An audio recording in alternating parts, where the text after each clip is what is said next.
Halo semuanya, bagaimana kabar kalian setelah kemarin sudah masuk ke dalam minggu UTS? Kita masih tetap terus melanjutkan perkuliahan. Ini kita masuk ke minggu ke-9 gitu ya. Nah, sekarang kita melihat di materi bab baru yaitu tentang geometri dalam ruang dan vektor. Apa sih maksudnya gitu ya? Jadi selama ini sebenarnya kita lebih banyak bergerak di bidang Euclid atau ruang 2 gitu ya. Jadi kamu sering melihatnya adalah di sumbu misalnya adalah seperti ini ya. Ini X, ini gitu ya. Nah, kali ini kita akan lebih lanjut gitu ya.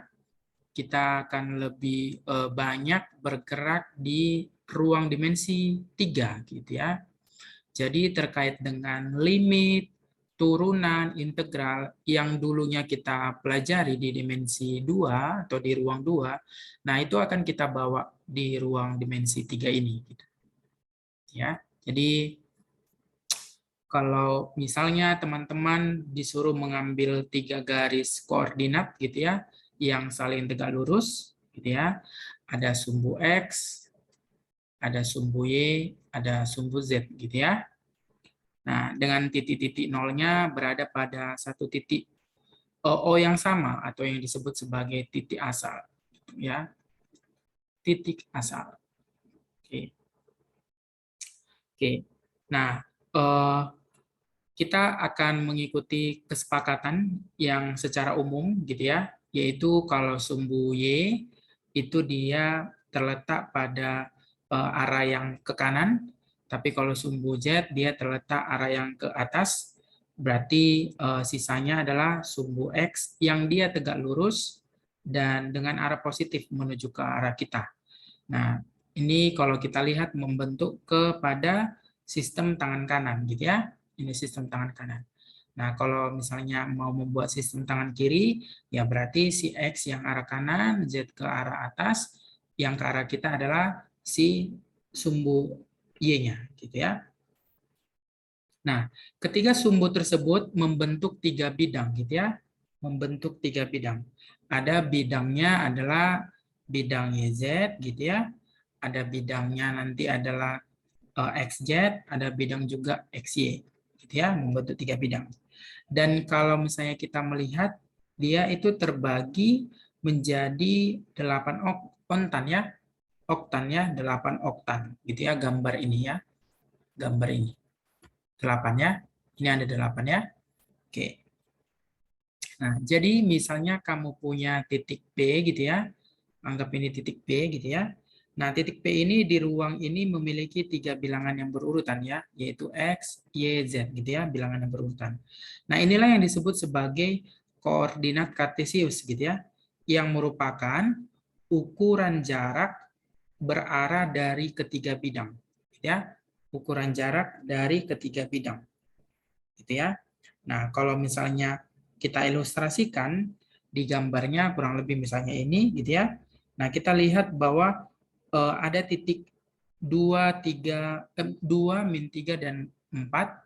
Terus ada titik min 3, 2, dan min 5. Gitu ya. Nah, itu adalah artinya titik si P yang ini gitu ya, di ruang ini memiliki 3 bilangan yang berurutan, yaitu X-nya 2, Y-nya min 3, Z-nya 4. Nah, ini disebut sebagai koordinat kartesius yang merupakan ukuran jarak berarah dari ketiga bidang itu. Sekarang kita akan melihat terkait dengan rumus jaraknya, ya. Apa sih sebenarnya rumus jarak gitu ya? Nah, misal kamu punya tadi ada bidang ini, ada X, ada Y, ada Z gitu ya. Terus di sini ada titik P1. Di sini ada P2. Gitu ya. Nah, kita tinjau titik si P1, kita tinjau si titik P2. Nah, kita mau melihat berapa sih sebenarnya jarak ini. Gitu ya. Di dimensi 3 ini gitu ya.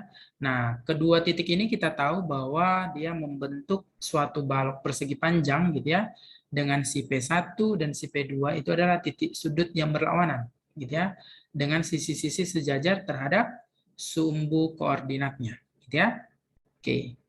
Terus di sini kita punya misalnya ada titik juga di sini gitu ya, anggap titik Q gitu, P1Q gitu ya. Terus ada di sini ada titik R gitu ya. Di sini adalah PR gitu ya, titik R. Jadi PRQ itu membentuk segitiga siku-siku gitu ya. Jadi berdasarkan itu kita bisa melihat dengan menggunakan konsep Pitagoras, berarti P1 P2 dikuadratkan, P1 P2 dikuadratkan persis dengan P1 Q dikuadratkan dengan Q ditambah P2 gitu ya. Karena membentuk segitiga siku-siku gitu ya. Atau P1Q kuadrat itu sama dengan P1R dikuadratkan ditambahkan dengan RQ dikuadratkan. Ya. Jadi kalau begitu sebenarnya si P1Q itu apa? P1Q itu adalah ini kan ya. Jarak antara X2 dikurang X1 dikuadratkan. Ditambah Y2 dikurang Y1 dikuadratkan, tambah Z2 dikurang Z1 dikuadratkan. Karena ini ada 3 titik. Gitu ya. Nah, dengan menggunakan rumus jarak itu, tentukanlah jarak dari titik yang ada ini gitu ya. Nah, nggak usah repot-repot. Ini sudah ada rumus jaraknya gitu ya. Rumus jaraknya berarti kalau begitu P1 PQ gitu ya.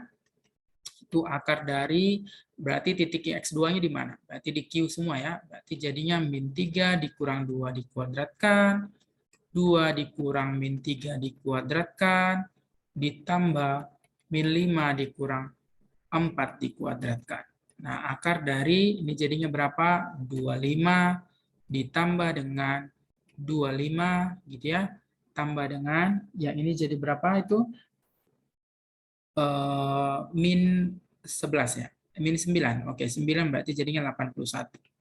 Berarti ini jadinya 50 ditambah 81 yaitu sama dengan 131. Ya, akar 31, 131.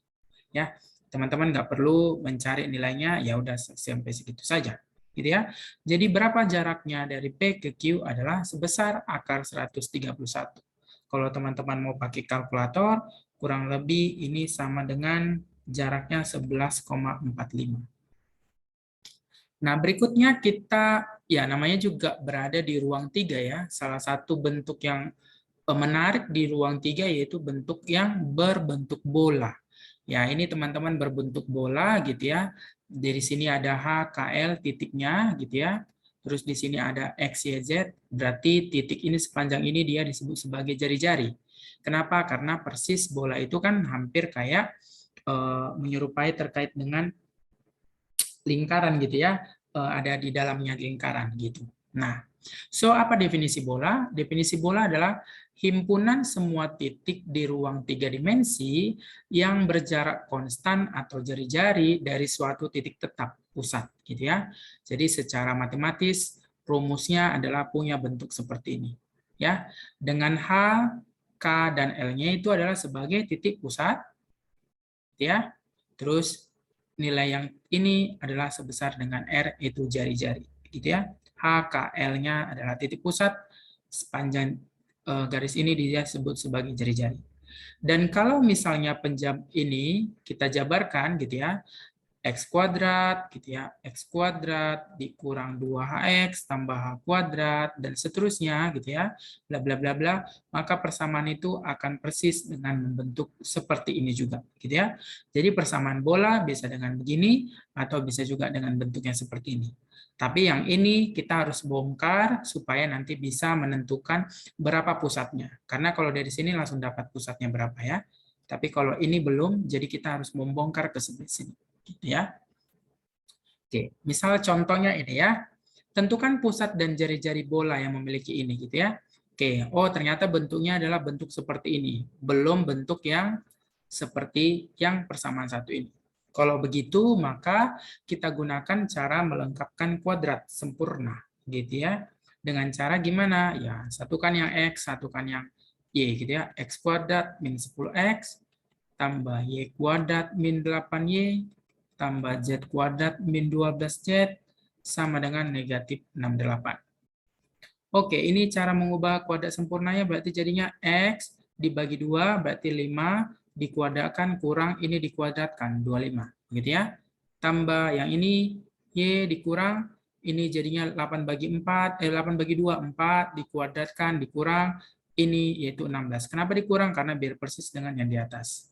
Tambah Z dikurang 12 bagi 2, 6 dikuadratkan, 6 dikuadratkan, berarti 36. Negatif 68.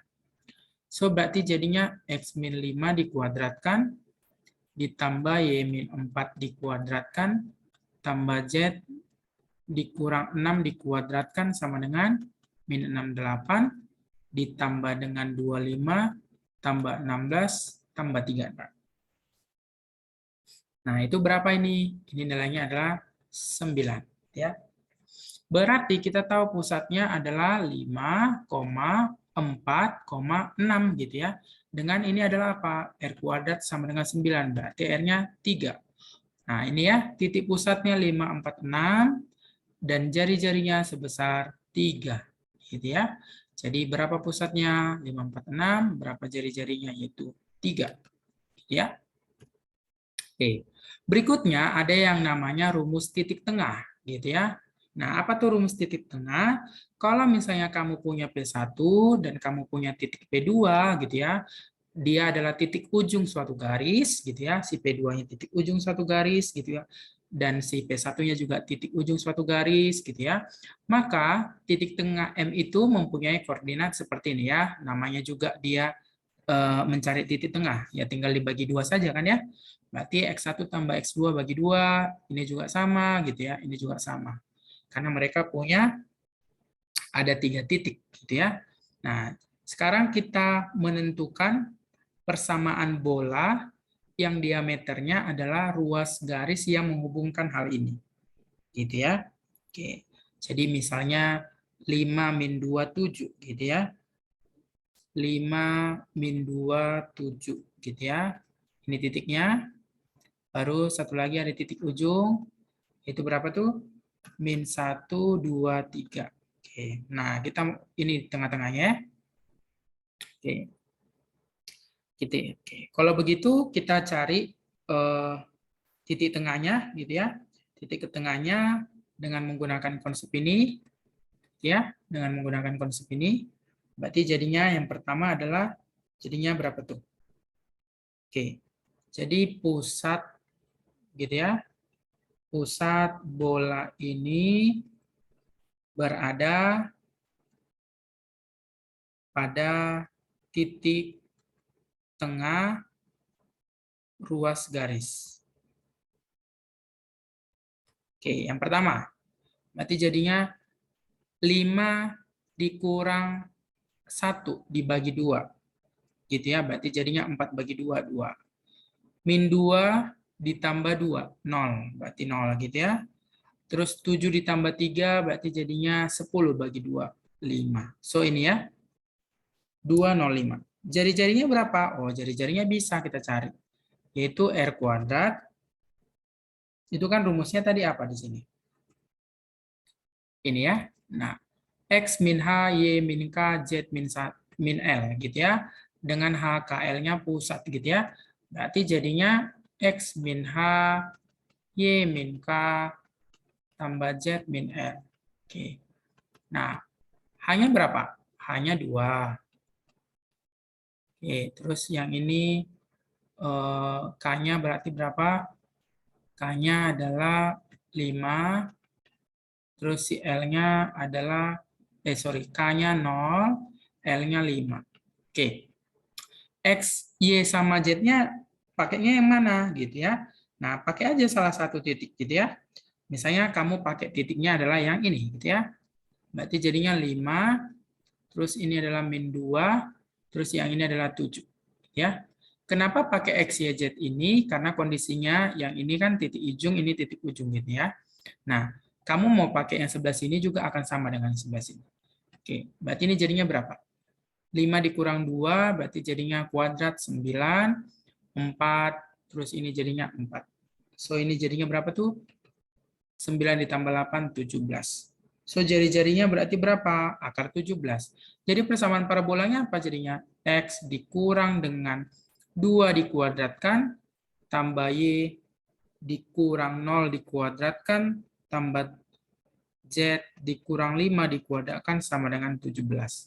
Atau X min 2 kuadrat, tambah Y kuadrat, tambah Z min 5 dikuadratkan sama dengan 17. Nah, itulah yang menjadi persamaan parabolanya. Begitu ya? Oke. Berikutnya kita masuk ke grafik di ruang 3, gitu ya. Oke.